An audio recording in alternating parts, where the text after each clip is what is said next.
want to feed my sourdough starter. That way tomorrow morning when I wake up, it's nice and active for me, and I don't even have to wait. I can just straight up use it to make some bread tomorrow morning.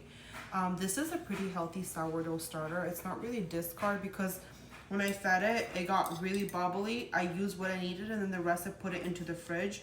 So I'm not gonna throw it away. I'm gonna discard it into another jar and then maybe use it another time, but let me go discard some of this. Okay, I'm gonna add some water. And this is just warm spring water. I add spring water in here, then I heat it up to like about 88 to 90 degrees. And especially like if my starter is cold, like I just took it out of the fridge, the warm water just helps it to dissolve a little bit better. Then I'm feeding it with unbleached bread flour from King Arthur.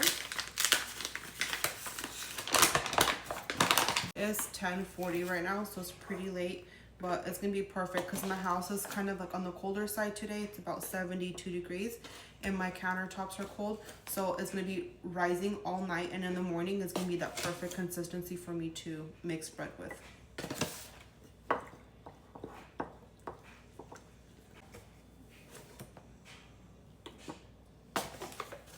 And I feed my starter extra thick. I think it becomes the healthiest when you feed it like that.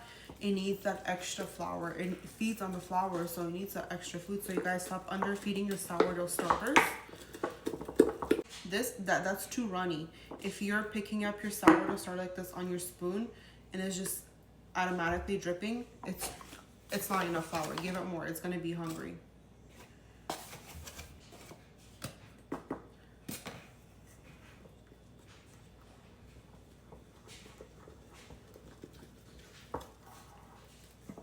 It's better to give your starter too much flour than too little flour.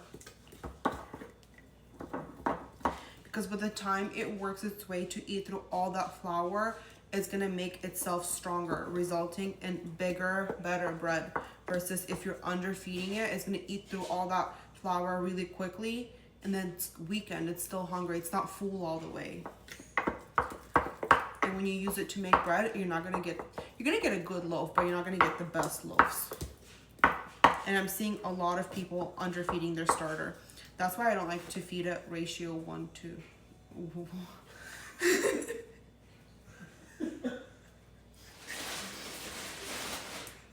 My husband walked out shirtless and my brain just stopped thinking. This is what you want, okay? It takes a few seconds to fall down before. See how nice and thick that is? You can even feed it thicker than this. And it's gonna take a little bit longer to rise. So if you need your starter to rise a little bit longer, feed it more flour. Okay? I'm gonna cover this, let this sit on my room temperature here on my countertop. I'm not gonna be using my heating pad for this because I don't need it to rise quickly. I'm okay with it taking all night to rise because I don't need it until morning. Okay, I hope you guys had a great weekend. I'm tired, I'm beat. I'm gonna go to sleep. Good night.